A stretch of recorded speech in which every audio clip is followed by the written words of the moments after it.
And I'll begin by saying hello and thank you to everyone for joining us at another session of the RDI Network Conference. Thank you, Theda, who's probably still online. She's done a brilliant job of coordinating many parts of this conference, and I've seen her in several sessions that I've either presented at or attended. So there's a lot happening behind the scenes to bring this together online, and thank you all for joining us.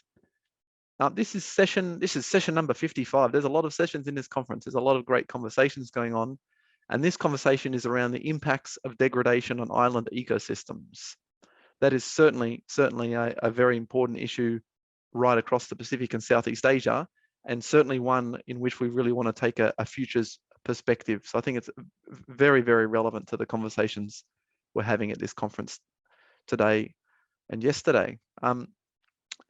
I will introduce our three speakers very briefly, and then we're going to hear from, well, first of all, we have Farraz. Theda is currently finishing her Masters of Environment degree at the University of Melbourne. And while pursuing her studies, she's also part of the UNFCCC Lost and Damaged Unit, assisting countries in averting, minimizing, and addressing the risk of climate changes, including slow onset events, non-economic losses and displacement. She's knowledgeable in climate change mitigation and adaptation, including disaster risk management. I'll introduce all three panels before I open the floor to them. Next, we have Alif Timur. Ghifari is a quantitative specialist for the national team for the acceleration of poverty reduction, where he evaluates the implementation and impact of Indonesia's social assistance programs. Prior to this, he worked at the Executive Office of the President under the Deputy for Economic Affairs, and he received his Master's degree in Economics from the University of Melbourne also. I wonder if you two met there. We'll find out in a minute. Finally, we have Junior Novera, who's from the autonomous region of Bougainville in Papua New Guinea, currently studying his PhD at the University of Queensland under the Australia Award Scholarship Program funded by DFAT. Before he commenced his PhD, he worked at various roles with local and international conservation agencies, community-based organisations, and the private sector, conducting research for biodiversity, conservation, and oil and gas development across Papua New Guinea. And thank you. What a brilliant background. It should be very interesting conversations. And before I hand over, I believe, to Farraz first, Farraz and Alif, I would also be remiss in I need to acknowledge the traditional owners on which I live and work in Brisbane, and acknowledge their ownership of the land and their elders past, present, and emerging. And I'm sure whoever our traditional people are and traditional owners are in the different places which we join, I hope you can acknowledge them as well. So thank you very much. I'll now hand on. We'll hear from the first two speakers as a shared presentation, and then a brief Q&A.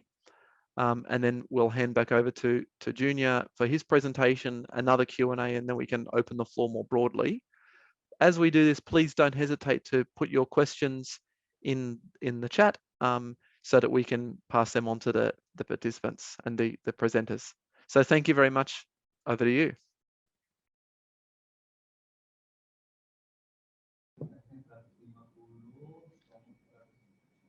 I will share my screen. Can you see my screen? Yeah, we can see it.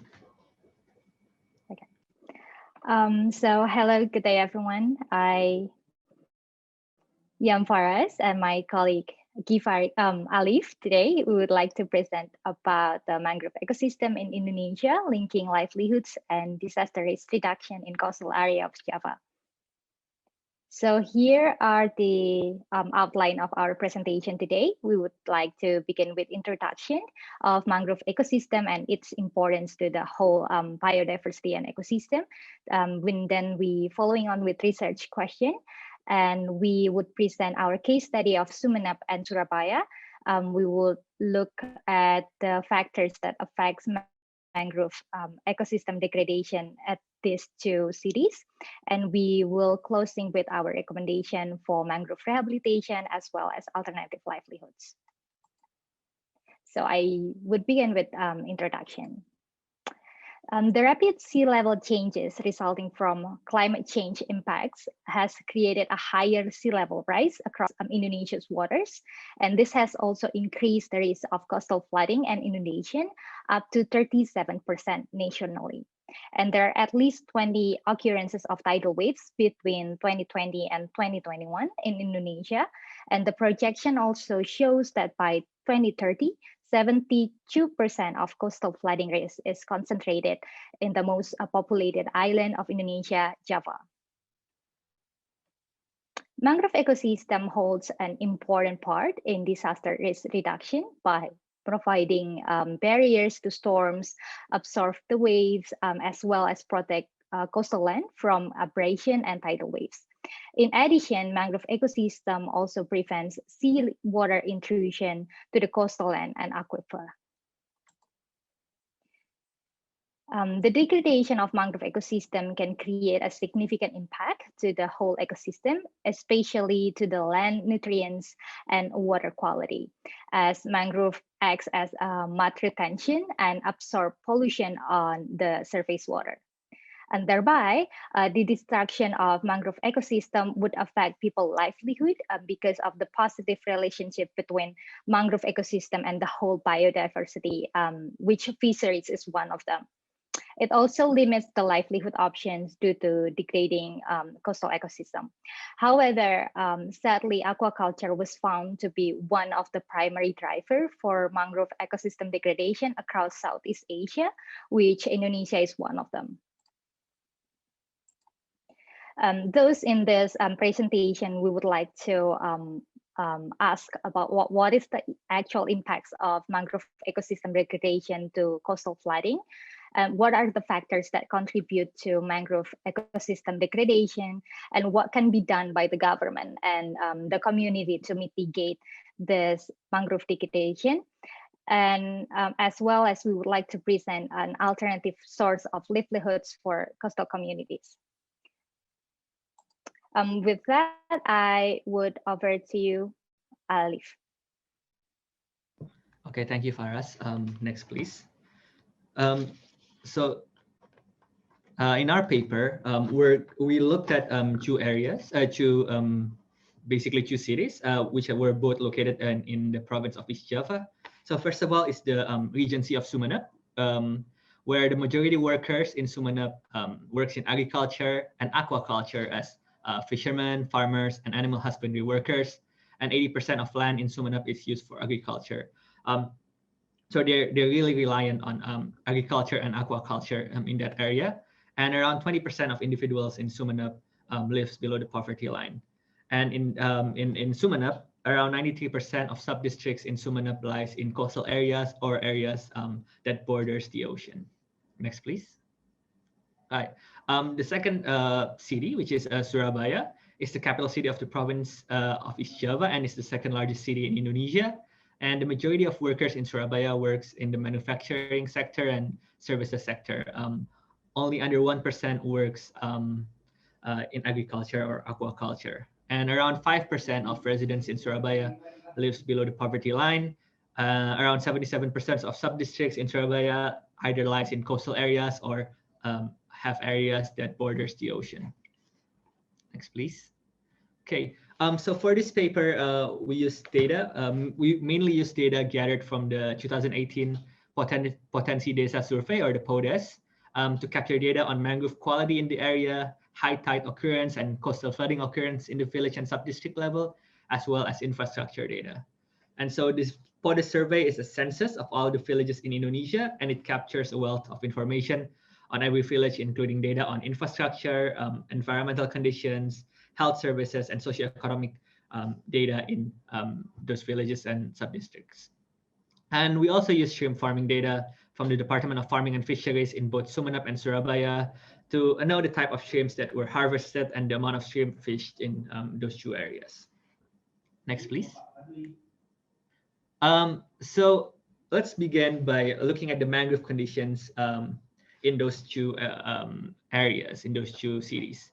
So from the PODES, we have this data on how the mangrove conditions in each area. And we score them between 0 and 2, where 0 is basically the mangrove was there, but it's destroyed now, and 1 is partially destroyed, and 2 is it's in a good condition.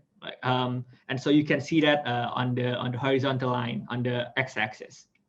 And we see the distribution of mangrove conditions between Sumeneb and Surabaya, where in Sumeneb, it's pretty evenly distributed. You have areas where there's partial degradation, the mangroves are partially destroyed, and you have areas where the mangroves are in a good condition. Whereas in Surabaya, most of the areas that have mangroves that are in good conditions. Only a little percent of the areas have mangroves that are, somewhat destroyed. Okay, next, please. And so we wanted to see the relationship, if you will, between the mangrove conditions in the area and the amount of coastal flooding that occurs in that area. Okay, so we mapped that out here, where on the x-axis, again, we have mangrove conditions, and on the y-axis, the vertical axis, we have coastal flooding occurrences in that area. And we see here an interesting trend, an interesting pattern, where in areas that where the mangrove conditions is worse, you see here 0.81, 1.2, we see more coastal flooding occurrences than in areas where the mangroves are in a better condition, haven't degraded yet. So areas like 1.6, 1.82, we see less coastal flooding occurrences. Again, it kind of makes sense because that's what the mangroves are supposed to do. Like if you have a good mangroves in that area, then I guess it would be less likely for that area to experience coastal flooding occurrences. So we see this negative relationship between mangrove conditions and coastal flooding, where better mangrove conditions leads to less coastal flooding. Okay, next, please. Then we ask ourselves, what might affect those mangrove conditions? Why are there differences between one area and the other? And one of the things we found that might help explain why mangrove conditions are different between areas is the practices of shrimp farming. In this case, the practices of Faname shrimp farming. So here we kind of see that areas where there is a large amount of Faname shrimp farming tend to have less favorable, or tend to have more degradation in their mangroves than areas that did not partake in Faname shrimp farming. Next, please. And finally, we also looked at the relationship between infrastructure and mangrove condition. So using PODES, we calculated basically the amount of infrastructure in the given area. And what it says is basically if on the y-axis, the higher it is, then the more developed that area is, the more infrastructure it has. And at least for Sumeneb, which is in the red dots, we see here that areas that are more developed, have more infrastructure, have more roads, tend to have worse mangrove conditions than areas that are less developed. We see again this negative trend where areas that are less developed have better mangrove conditions. However, interestingly, we see here that in Surabaya, which is the capital city of the province and is in a sense more developed than Sumeneb, and the infrastructure index backs it up, we see that that relationship doesn't hold. Like even though the infrastructure is high there, even though the areas are well developed, mangrove conditions are still good, or most of the mangroves are still good. So that's something we will kind of touch on going forward in the presentation. Right. Next, please. Okay, I'll hand it back over to Farraz to kind of take us through what happened and why there were those differences in the data.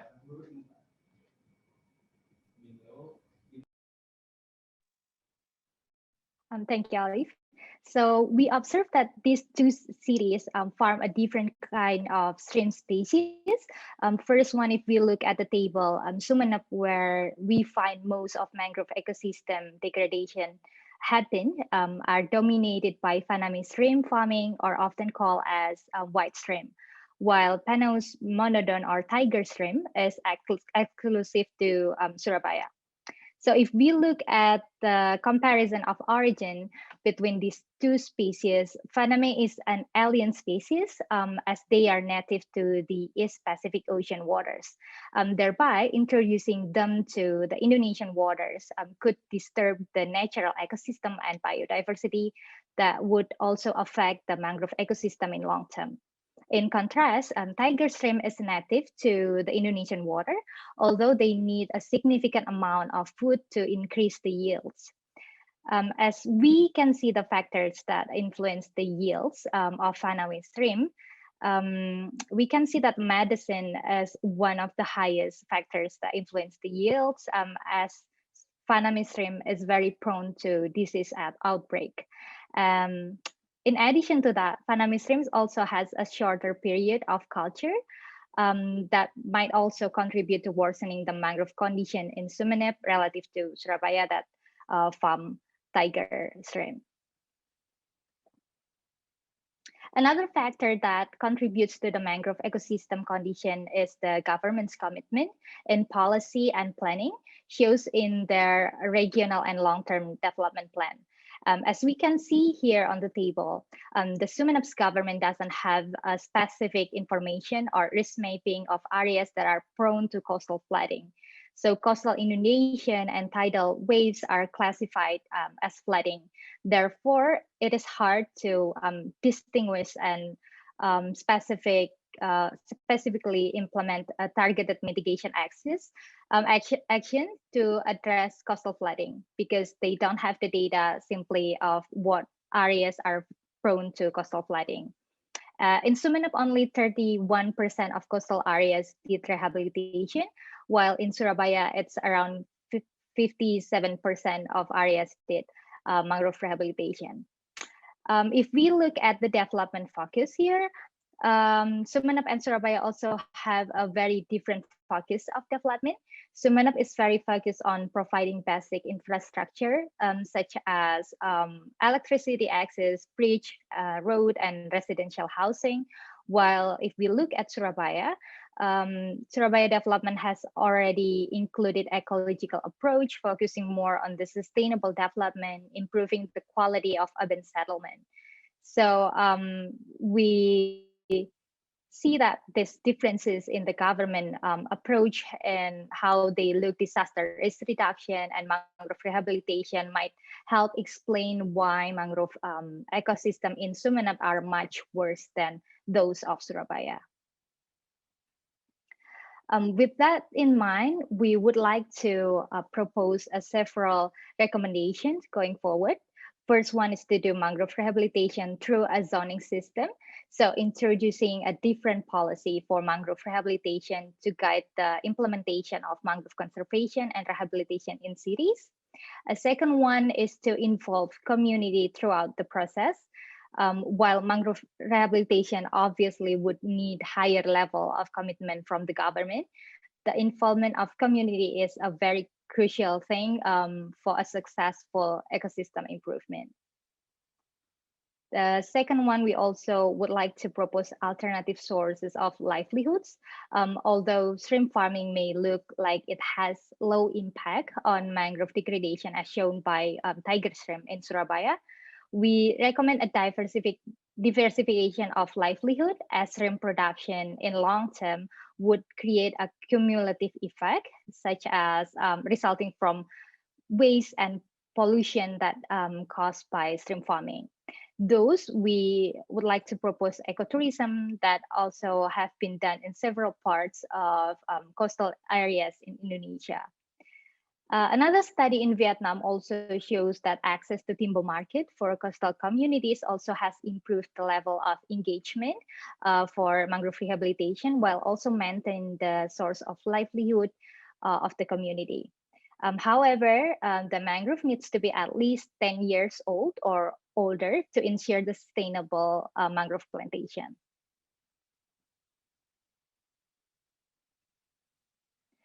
That's the end of our presentation. Thank you for listening. We would love to hear comments and questions after this. Thank you. Thank you very much, Farraz and Alif. That was a very interesting presentation and a great way to get some insight into just what's happening in these two quite different case studies in the areas of mangroves. I'll remind people, please do not hesitate, everyone on the all the participants, to type any questions that you've got in the Q&A button just down the bottom of the screen at the moment. While they're coming in, I've got a couple of questions. So firstly, there's the two case studies that you did were very different locations in terms of the level of development and infrastructure, especially. And I imagine because of that, they've got quite different governance structures and different priorities for government in between those two different areas. So what kind of effects does those different sort of government preferences have in terms of mangrove rehabilitation?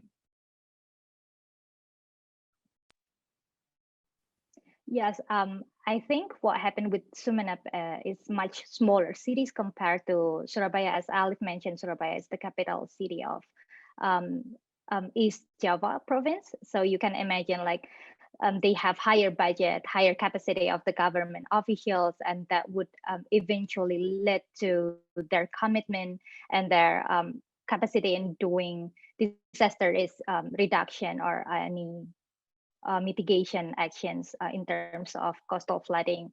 As you can see from my slide before, the Sumeneb government doesn't even have a data that distinguishes the difference between coastal flooding and just flooding. They just all was stated just as flooding, whereas it's very different, right? Like, you need a very different approach in mitigating the flooding and coastal flooding. So I guess we would say that capacity and in terms of financial capacity and knowledge capacity would be very important in affecting these differences. Alif, maybe you want to. Yeah, I think just touching back on what you said. We see that the government in Sumeneb, in areas that have mangroves, I think only 31% of the areas in Sumeneb actually did mangrove rehabilitation. So it's also and you see there's this there might not be a priority on it, and when they actually do the mangrove rehabilitation in those 31% of the areas, it might not be the same quality as in Surabaya. So yeah, just piggybacking on that. Thank you to you both. There's a couple of other questions I'll put forward. I might mention there's a in the Q&A, Alif, there's a question that's a fairly technical one. We'll go to it in a moment, but do have a read of it. I don't know if I'll do it justice, but I'll just ask another one. It says that Veronica says one of the barriers to extending the area of mangroves seems to be that even though there are livelihood options, as you point out, they are likely to be far less economically valuable than the current alternative land use like aquaculture. So how do we navigate those sorts of challenges in diversifying livelihoods, even though that the different options are the current land uses, which may be destructive, are also economically the most valuable?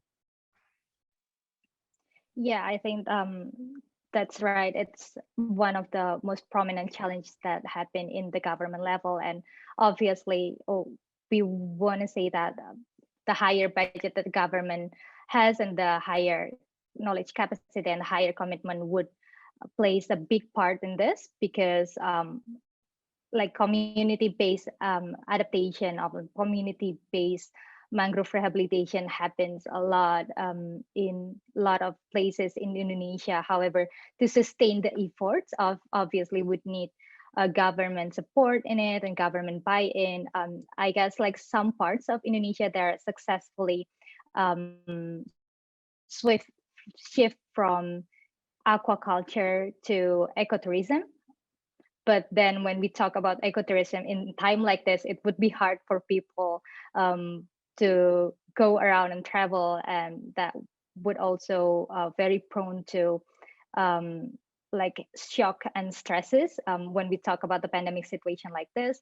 And I guess it's again going to go back with the government commitment again and government support, because in in shifting from one livelihood and another. Obviously, coastal community would need big support in sustaining their livelihoods, and I guess like that's what the government needs to do. And I guess what we can do about it is to educate more, or like increasing the capacity of government, and proposing this idea for them to have their buy-in. That's very interesting. I might, before I go to another question, I might mention, I'm not familiar with the context of mangroves in Indonesia, but in Australia, for example, there's a lot of discussion around, we have a lot of very big coal industry. We're seeking to exit that or some groups are seeking to exit that coal industry due to climate change. But of course, how do you diversify people's livelihoods when one of them seems to be very profitable and others less so? I think what's important in our context in Australia is that it seems to be profitable, or as so profitable as it is, partly because many of the costs of that are invisible. So the costs of coal on the environment, they're a real thing, but they're not visible in the system. In a similar way, even though these aquaculture may seem very profitable, one of the costs, as you've shown very, very vividly, is the degradation of mangrove ecosystems. And that is a real cost that will be paid by other species and also by future generations. And I think ways that we can consider those broader costs might mean that there are other means of having an income might actually be more profitable in the long run if we include those costs. Is that broadly, do you think that might be the case in this area? Yeah, I think it's very relevant because then again, if we look at the short-term aquaculture, it can provide like an exact number of profit each year compared to like saving the mangroves. And as you can see, like one of the cities, in this case, Sumenep, doesn't even care about, doesn't even have like pay much attention on coastal flooding. They don't think it is something that would impact the whole ecosystem or the whole biodiversity just because their mangrove is degraded. Like all they care about now is providing a basic infrastructure for all people, and that's their main focus of development. So then again, I think, yeah, it's just very different capacity and a very different context between different government. And I guess like what you say, Ray, like people tend to see the short-term gain or profit when compared to like ecosystem rehabilitation and conservation. Sometimes it's really challenging to value those and to propose the benefit of doing that because it's in the long term. And when you talk about mangrove, it would affect the water quality, the land quality because of seawater intrusion, not only because of the coastal inundation, it affects the whole biodiversity. And with shrimp production, it would affect because of the waste and the water pollution and everything. But then again, we can only see the effect in long term because it happens after a while because it's resulting from cumulative effect. Brilliant. Thank you, Farraz. We better shift on to the next presenter, Junior, in just a moment.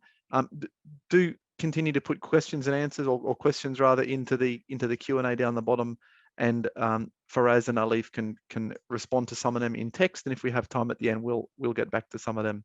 So thank you very much to both of you. Junior, we're keen to hear from you well, based at UQ, but originally from Bougainville and Papua New Guinea.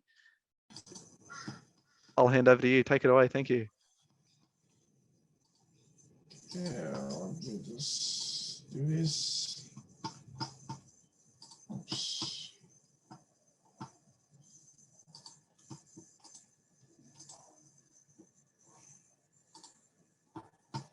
Is that okay? Yes, we can see it. Okay, thank you very much. Good morning, everyone, or it's good day. It's already 12 o'clock. So yeah, thank everyone for joining our session this morning. And I'm joining also around UQ from the Turrbal Jagera land. And I want to acknowledge the traditional owners of the land that I'm joining in from, past and present and emerging. And also friends from the Pacific or Indo-Pacific, across Australia, everyone joining in today, thank you very much for joining. And for my session, we are on the impacts of degradation of island ecosystems. And I think the two presenters from Indonesia have sort of started that, highlighting some of the impacts of climate change and other environmental challenges on our island ecosystem. So that's very good. That's a good start. For me, I'll present, basically storytelling. And I think for us in the Pacific, our conversation is around storytelling. And I want to also share my story from Bougainville. And my story is basically about just, our engagement with the community, who we are as people from the Pacific, from PNG, from Bougainville, and just share some of the challenges that we're facing. Of course, everyone, around the world is facing COVID, but I want to also highlight, some of the challenges that we faced on Bougainville. And I think, and I'm sure many of these challenges will be similar across the Pacific and of course, Asia Pacific. So even before I start, I want to acknowledge a presentation by Tommy and the Solomon Island groups, from Koyo, and I've worked with Tommy as well on some projects, and it's good to see and share, some of these knowledge systems that or models that we have implemented or started implemented, in our communities. So this is one of the stories as well. So Beka conservation and current challenges in Bougainville, PNG is my topic today. So I want to start with what are islands? And to me, islands is, in theory, islands have always intrigued natural scientists like, Darwin and Edward, Robert, and others, who've sort of coined the theory on island biogeography, and everyone knows that. So it's also, laboratories, a good place where people go and study different, biodiversity. The islands are also hotspots because they have high endemism of their restriction. And they also have people, and people live on these islands, and they depend on these islands for different purposes, for cultural purposes, For me, as a Bougainvillean or coming from Bougainville, Bougainville is my identity. That's where I was born. That's where I belong to. Maybe when I die, I'm still gonna go there. So island, it's our life. It's where we live on. So island is important in different perspectives, but for me, it's life. It's my identity. So I want to bring us to this group of islands. They are called the East Melanesian Islands hotspot. And it's one of the 36 global hotspots in the world. So this chain of islands comprises islands in Papua New Guinea, and then goes down to islands in the Solomons and Vanuatu at the bottom. So if you can see this island, so you have 36 global hotspots, but I want to focus on this boundary here, this group of islands called the East Melanesian Islands. And Bougainville is one of those islands. So my story is it's basically around Bougainville and on Bougainville. So basically, Bougainville was part of the whole Bukida group, they call it, the 18,000. Before present, it was joined with other islands in the Solomons. And you can see that we share, for example, species you find on Bougainville that are also similar on, for example, the nearest would be the Chosul Islands. For example, the monkey face, the critically monkey face beds we have on Bougainville is also found in other parts of the Solomons. So it was one of a group of islands called the Bukida group. So I want to share some historic events on Bougainville. First, in the 1960s, Bougainville, we had one of the largest copper mine in the world that time, 1960s and 1980s, 60s to 80s. It was profitable. It was the first mining operation in PNG before independence and also during independence and then post-independence. It was profitable to the company at that time, Rio Tinto and BCL, the Bougainville Copper Limited, was mining gold, copper, and silver plus other metals. But also they built infrastructure and also built the capacity of the locals, plus also international workers who worked during that on that mine during that time. However, it sort of costed a huge environmental degradation on the island. And this is one of the photos that I took back in 2011, and it's just now a hole there and abandoned because of we had a civil war, and due to unfair benefit sharing plus all the political agenda. And then from the civil war, it led from mining, it led to a civil war because of environmental pollution and benefit sharing and other political agendas that were in the mix. But the thing is, even after the conflict, conflict forced people, they were displaced. People went to the high mountains. I was in the mountains, and then I went to the care centers. I lived there. It just disrupted my school, but I was lucky to catch up again and do my education. But also cost about more than 20,000 lives.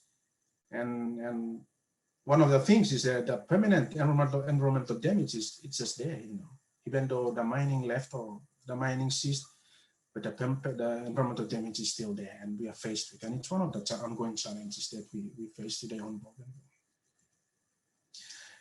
Of course, as part of this this conference, we are also faced with climate change on Bougainville, and Carteret Island is one of the islands. It's just close to Bougainville. You can see on the map.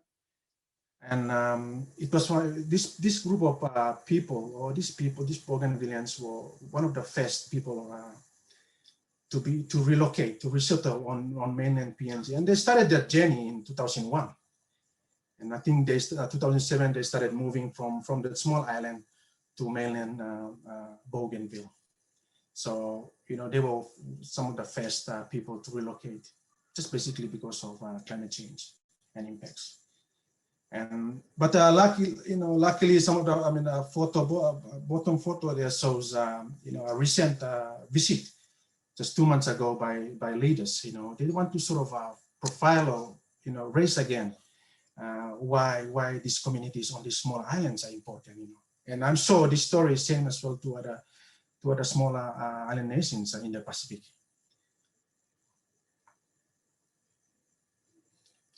And it's not only climate change is not only impacting people on these smaller islands, but if you look at inland, and this is one of the photos that I took during one of my field trips. It's frequent inland flooding, and I live on the mainland Bougainville, and this is one of field trips that I did. Just continuous frequent flooding, and some of this, we can say it's basically because of this altering of weather patterns. It can also trigger these frequent weather patterns and flooding, inundation, of course. And then we have this coastal erosion. And I think over time, I've asked my dad about this, and he said, the land or the shoreline was somewhere, 30 meters or so, and now it has eroded over time. So causing also coastal erosion around, islands in the Pacific. But luckily, our current leaders are also, they are sort of raising this issue on climate change, especially on Bougainville and our Carteret Islanders. We are sort of raising that issue again of, how can we adapt? I think the conversation is about adapting to these challenges, and finding solutions on how we can all combat and we can all address these issues together. But it's, at the political level, what we can do, as maybe practitioners, as researchers, as scientists. And for me, one of the things is generation of information, generation of data. And on Bougainville, since the historical events, Bougainville mining and then conflict, no one knows about the status of biodiversity on Bougainville. ecosystem, the documentation of traditional knowledge, the impacts of climate change, emerging threats, and of course the status of, so where I come from, it's sort of, it's currently a key biodiversity area. So no one knows about the status of these important eco regions that you find on these islands. And that's led me to going back to Bougainville, even though I have worked, on mainland PNG, different projects. But what intrigued me and what motivated me to go back is to basically, examine the different animals that you find on this island, because no one has documented them for 80 so years. And document the knowledge, assess threats, again, conduct biodiversity surveys. My study, has supported one of the first biodiversity surveys we did on Bougainville, and I was involved with it with some other scientists from Australia and Solomon Islands. And basically generating this information, to inform communities, to inform our people, our traditional landowners, and we at our, we should be the one driving it as traditional landowners, but also as scientists. And I did numerous consultations with my people, basically to inform them, to tell them why is it important to do science.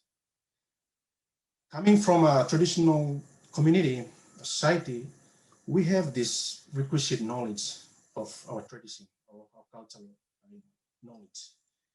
But then, how can we incorporate science to add value to this traditional knowledge? And that's very important. And some of the, one of the things that has been challenging for protected areas in Melanesia and even the Pacific, it's basically that how do we incorporate, this traditional, these knowledge systems?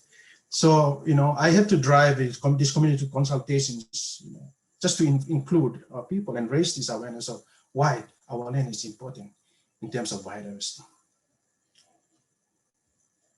I have to train, community members to do monitoring, to use all these devices, and also to help me with science that we can do together as a community. It was time-consuming, but it was rewarding for me to impart this knowledge to my fellow community members. So what we did was basically we have to establish a transect or elevational gradient. It's one of the first gradients on an island, and we started from 100 meters and all the way up to 2,000 meters. The highest peak on Bougainville is 2,800 meters, one of the highest peaks in the Pacific.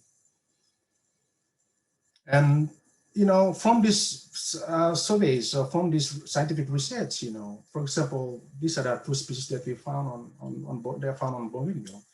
They can be indicator species, for climate change. Like, it's not only you monitoring the coastlines or the islands, but you're also looking at the mountain peaks on these islands. So these species can indicate, the change in weather patterns, and how we can sort of address climate change not only on the coast but also up on the mountains.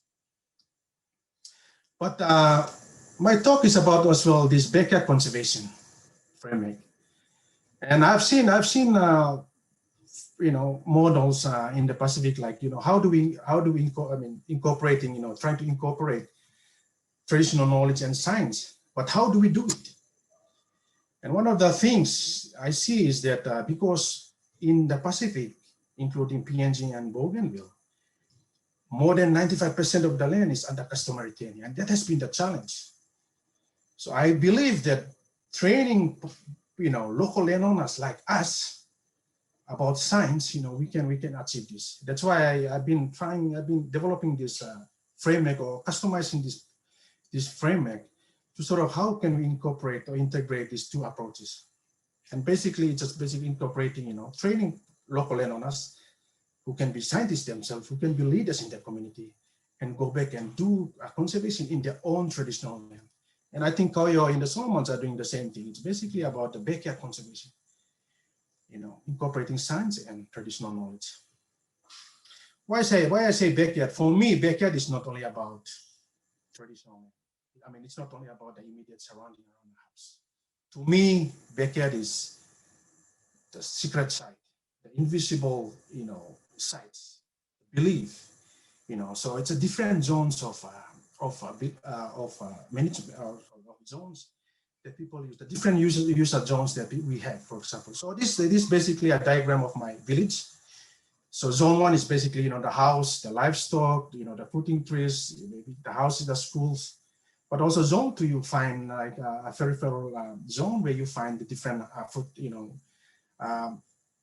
mosaic of gardens or fishing grounds or even sacred sites. And then as you go beyond, you find sites that are kept as sacred sites.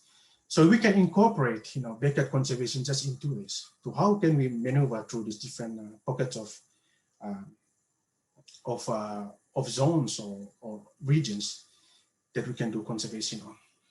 And again, it has to be led by people who are landowners. So my study has contributed, is one of the first study contributing, scientific data into understanding the biodiversity values on Bougainville, also increasing knowledge of dynamic species that we find, and raising awareness on biodiversity conservation. Same time identifying, threats. And of course, one of the things I like is, to keep on training community members who are custodians of the land, so that they can make informed decision making, with others or together as a collective community members. And then I think we should, promote backyard conservation more in the Pacific and elsewhere. So backyard conservation for me can be effective, despite the challenges that protected areas face in PNG. I think backyard conservation can really be the approach. For us on Bougainville, it's not only for conservation, but also can promote peace building between communities. And that's what I've realized on Bougainville, that even, during the war, we had warring parties. But now when I'm doing this conservation work in my community, people who were enemies before, they are coming together for one cause, and the cause is to do conservation and sort of preserving and restoring our environment and our regions, our natural habitats. But also realizing that even though we have this richness of traditional knowledge, but also we can incorporate science to add value to our knowledge. I think that's it for this short presentation, short story. But I want to acknowledge these people who have contributed in different ways towards my project. And I'm just sharing this backyard, and I've written my thesis on different aspects, but I think backyard conservation is one of the tools that I want to share with everyone who are listening and can learn something or can be inspired. Thank you. Thank you, Junior. That was what a rich and interesting presentation. That was fantastic. I've got very little knowledge of that area myself, so I think you've done a beautiful job of bringing it from that very big picture, introduction for those of us who are less familiar down to that level of what it looks like on the ground. But again, please don't hesitate, everyone who's on this presentation to please put questions in the Q&A down the bottom. There's a couple of things I'd love. We've only got 9 minutes left. There's a couple of things I would love to hear a little bit more about, if that's okay. No worries. The first, I think, your final point around, conservation as a process of peace building, I find really, really interesting. We had a slightly similar conversation in a previous session. What do you do when there's conflict, and yet you're trying to do sort of this big picture strategic thinking, and some of the answers we talked about there was finding the higher common ground. So while there might be conflicts about particular issues, cultural, religious, land ownership, whatever it is, that at some point there will be a common ground that sits at a higher level, and it really sounds like this might be one of them. Is there anything else?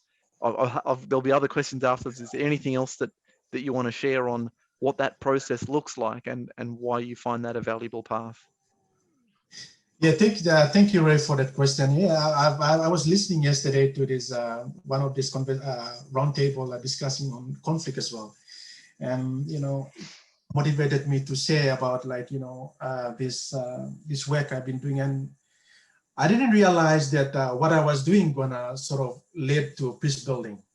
And some of my work with my thesis, I've contributed to the IUCN, the recent armed conflict and peace building publication that recently, and I've particularly added Bougainville as one of the I think it's one of the longest armed conflict in the Pacific, apart from World War II. So we can learn a lot from that as well. And this journey has taken me to that space, and I've realized that even though we were enemies during the conflict, but we are coming together for that common good of protecting what we rely on for life or for our livelihoods and stuff. So people have been really I've been blessed that we can put this together and sort of also recover as we progress with what we think that can work for us and benefit us in the long term.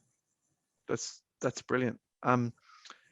Another question I had was around the approach, and I suppose that this is also very relevant to Farraz and Alif's work as well. But most of the work that I'm familiar with in conservation, I know some of the people that I see your supervisors, Junior, which is great. So you're working with some of the same people at University of Queensland. Because of the structure of our government, we have a very strong government structure. There are multiple tiers of government, etc. So the type of research that we do to inform decision making has a particular characteristic about it. You've got to build up these arguments and all the rest of it, and you've got to communicate in a way that suits that sort of decision making, because that's where the power is to inform conservation. In your one of your last slides about those 3 different scales of backyard, it seems to me, as someone who's just not very familiar with the area, but it seems to me that a lot of the decisions that affect conservation happen very, very much at that local scale. And there isn't the same scale of strong external government that's going to come and say, okay, guys, this is how we do it and enforce and all the rest of it. So it seems that particularly in that context, that community engagement and the type of capacity building and knowledge sharing that you're doing seems especially appropriate. I wonder, does your research, as big as it already is that you've got to grapple with, does it have to change form when on one hand you're trying to inform immediate local decision makers and the decisions they make around their land, and at the other hand, I imagine your research might wish to inform larger scale government policy, and to do so, I imagine it might have to take a different structure. Any comments that you could share on that, and perhaps similarly for our previous 2 presenters? Yeah, even Farraz and Alif, if you have something you can correct. But for me, I've attended a month ago or something. We had this first ever protected area forum in PNG, and one of the things they keep on mentioning, and I've seen this like in the past 17 years working in the conservation sector, is basically we blaming the landowners. The thing is, like when we blame the landowners, we sort of I don't know why we keep on bringing ourselves out of the landowners, because basically we also landowners. Like where we come from, we are landowner. Like for me, coming from Bougainville, like I have a place, and what I circle was basically what I own. And I'm trying that's why I call it backyard, because no one will come and question that land. Yep. But then, as a tribal group, we have to do it together, for a common purpose, like whether it's livelihood, whether it's, health, whether it's medicinal, whether it's spiritual. But then, because, and that has been the challenge, but I'm sure, many communities are doing it, without government support, because it's a lifeline to them. And I think that's one thing, that's the strength that, if we can do it at a community level where, for example, in PNG, 85% of the people, they live in the rural areas.